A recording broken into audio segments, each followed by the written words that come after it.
আমরা এখন কিছু ডেফিনেশন বা সংজ্ঞা দেখব যার মধ্যে ওহমস ল থাকবে, কিন্তু তার আগে আমরা পরিচিত কিছু ডেফিনেশন দেখে আসি। যেমন হচ্ছে তড়িৎ কোষ বা ইলেকট্রিক সেল। তোমরা অলরেডি ইলেকট্রিক সেল বা তড়িৎ কোষ নামটা শুনেছো, তাই না? ক্লাস 9-10 তোমরা এটা ইউজ করেছো। তো তড়িৎ কোষ বা ইলেকট্রিক সেল হচ্ছে এমন একটা যন্ত্র বা মেশিন যেটা হচ্ছে কেমিক্যাল এনার্জি ইউজ করে সেখান থেকে ইলেকট্রিক ফ্লো বা কারেন্ট ফ্লো বা তড়িৎ প্রবাহ তৈরি করতে পারে।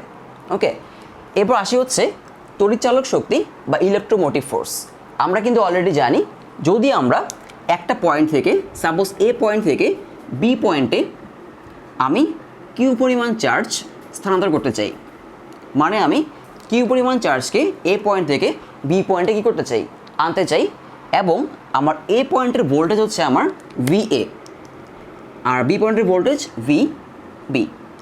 তাহলে কী করতে হবে, আমাকে ওয়ার্ক করতে হবে, মানে কাজ করতে হবে। কতটুকু? সেটা হচ্ছে W = VB - VA into Q, মানে বিভব পার্থক্য ইন্টু চার্জ। সো লিখতে পারি ডেল V ইন্টু কিউ। এটা হচ্ছে আমার কাজের পরিমাণ, মানে আমাকে এতটুকু কী করতে হবে, কাজ করতে হবে যদি আমি কিউ পরিমাণ চার্জ এ পয়েন্ট থেকে বি পয়েন্টে আনতে চাই।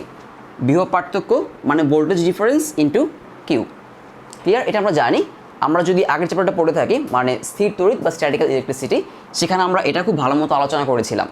ওকে, তো এবার আমাদের টপিক হচ্ছে তড়িৎচালক শক্তি বা ইলেকট্রোমোটিভ ফোর্স। এটা মানে হচ্ছে 1 কুলম্ব চার্জকে কোনো একটা সার্কিটে সম্পূর্ণ ঘুরিয়ে এই পয়েন্টে আনতে যে পরিমাণ কাজ করতে হয়। তো আমরা জানি যে কোনো চার্জকে, সেটা কিউ পরিমাণ চার্জ হোক বা 1 কুলম্ব চার্জ হোক, সেটাকে একটা পয়েন্ট থেকে অন্য পয়েন্টে নিতে কী করতে হয়, কাজ করতে হয় বা ওয়ার্ক করতে হয়। এখন 1 কুলম্ব চার্জকে তুমি একটা বর্তনী, মানে তড়িৎ বর্তনী বা ইলেকট্রিক সার্কিটকে সম্পূর্ণ ঘুরিয়ে আনতে যে পরিমাণ কাজ করতে হয়, সেটাই হচ্ছে আমার ওই সার্কিটের তড়িৎচালক শক্তি বা ইলেকট্রোমোটিভ ফোর্স।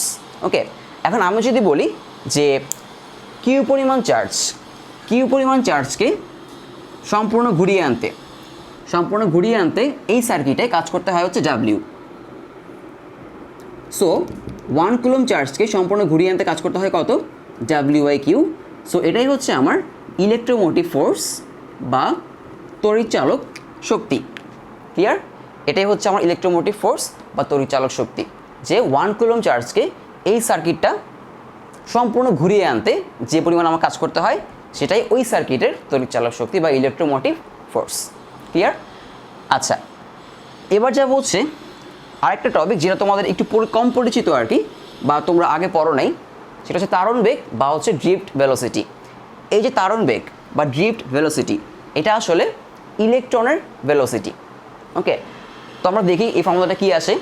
আমি ধরলাম এখানে আমরা একটা কন্ডাক্টর বা একটা পরিবাহক, মানে একটা তার আর কি।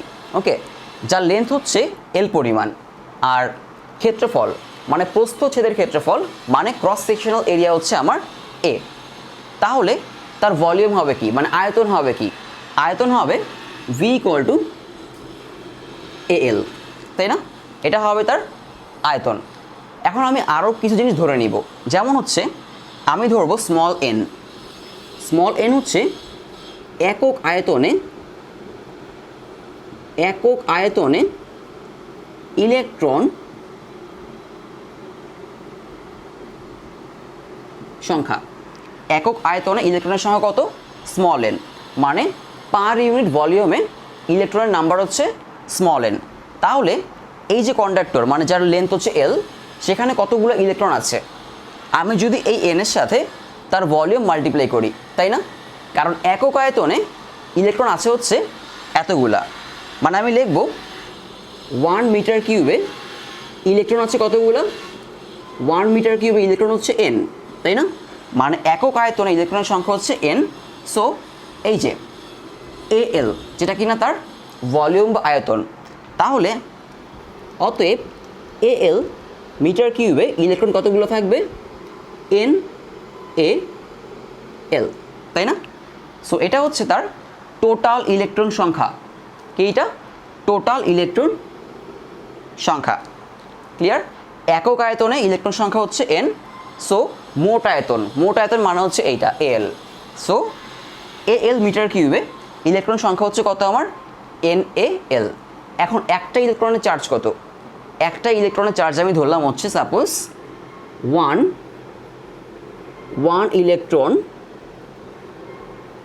চার্জ আমি ধরলাম হচ্ছে E। ওকে, সো আমি লিখব টোটাল চার্জ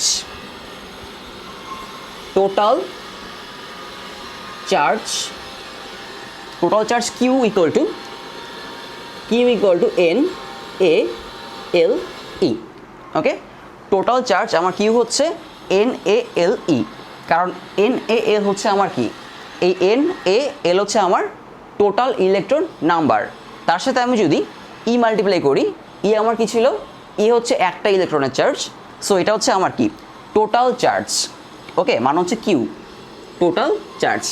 এখন আমরা একটা ফর্মুলা অলরেডি দেখে আসছি একদম চ্যাপ্টারের প্রথম দিকে, বা তোমাদের ক্লাস 9-10ও ছিল, সেটা হচ্ছে এইটা I ইকুয়াল টু Q/T। তাই না? তো আমরা যদি এখন এই যে Q এর ভ্যালুটা এটা এখানে বসাই, তাহলে কি হবে দেখো, NaLe, আর নিচে কি লিখবো, নিচে হচ্ছে T, তাই না? এখন এই T এর জায়গায় আমি অন্য একটা জিনিস লিখবো, সেটা হচ্ছে আমরা কিন্তু এই ফর্মুলাটা জানি S ইকুয়াল টু VT, জানি না, S ইকুয়াল টু VT। তো S মানে হচ্ছে কি, S মানে দূরত্ব, মানে ডিস্টেন্স। সো এখানে ডিস্টেন্স কত, L পরিমাণ। সো আমি S এর জায়গায় L বসাবো, তাহলে কি হবে, যদি বসাই তাহলে T ইকুয়াল টু হচ্ছে আমার কি L/V, তাই না? মানে ভিটাকে আমি L এর নিচে নিয়ে আসলাম, so T equal to L/V আমি লিখতে পারি। সো আমি এখানে লিখবো L/V। এবার দেখো উপরে নিচে L কাটাকাটি যাবে, এই যে L আর এই যে L কাটা, আর এই ভিটা উপরে চলে যাবে, এই ভিটা আমি এখানে লিখতে পারবো। সো আমার আসবো হচ্ছে NaVe। ক্লিয়ার? সো আলটিমেটলি আমাদের কী ফর্মুলা আসলো I equal to NaVe। Okay, NaVe এটাই হচ্ছে আমাদের তারণ বেগ বা হচ্ছে কি ড্রিফট ভেলোসিটি। ক্লিয়ার? এই ফর্মুলা কিন্তু বেশ গুরুত্বপূর্ণ, কারণ বেশ কয়েকটা চ্যাপ্টারে বা বলতে গেলে পরের চ্যাপ্টারে আমাদের এটা লাগবে, এবং এটা স্টুডেন্টদের কম মনে থাকে কারণ একটু ইউজটা একটু কম, কিন্তু MCQ কিন্তু মাঝে মধ্যে এখান থেকে চলে আসে। ওকে, আচ্ছা, এখান থেকে আমরা একটা নতুন ফর্মুলা তৈরি করতে পারি, সেটা হচ্ছে প্রবাহ ঘনত্ব। ওকে, সেটা কি আমি একটু লিখি, ফর্মুলাটা হচ্ছে প্রবাহ ঘনত্ব।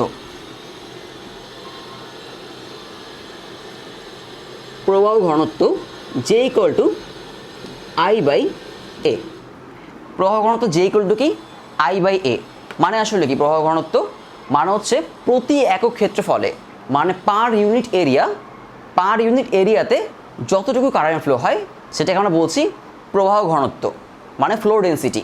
ওকে, এবার চিন্তা করো, এই যে আমরা আইটা পেলাম NaVe, সেটাকে যদি আমরা A দিয়ে ডিভাইড করি তাহলে কি হবে, আমি লিখি উপরে NaVe আর নিচে হচ্ছে কি A কাটাকাটি যাবে NVE। সো এটাই হচ্ছে আমার প্রবাহ ঘনত্ব, তাই না? সো এটাও কিন্তু বেশ গুরুত্বপূর্ণ আর কি, তবে এটা অবশ্যই মনে রাখতে হবে। ক্লিয়ার? আচ্ছা, তো এবার যাবো আমাদের নেক্সট টপিকে। তোমাদের ক্লাস 9-10 ছিল টপিকটা, সেটা হচ্ছে ওহমস ল। ইলেকট্রিসিটির বলা যায় সবচেয়ে গুরুত্বপূর্ণ ফর্মুলা। তুমি ইলেকট্রিসিটির যেই ম্যাথই করতে যাও না কেন, তোমাকে ওহমস ল লাগবেই। ওকে, তো আমরা যাই হচ্ছে ওহমস লতে।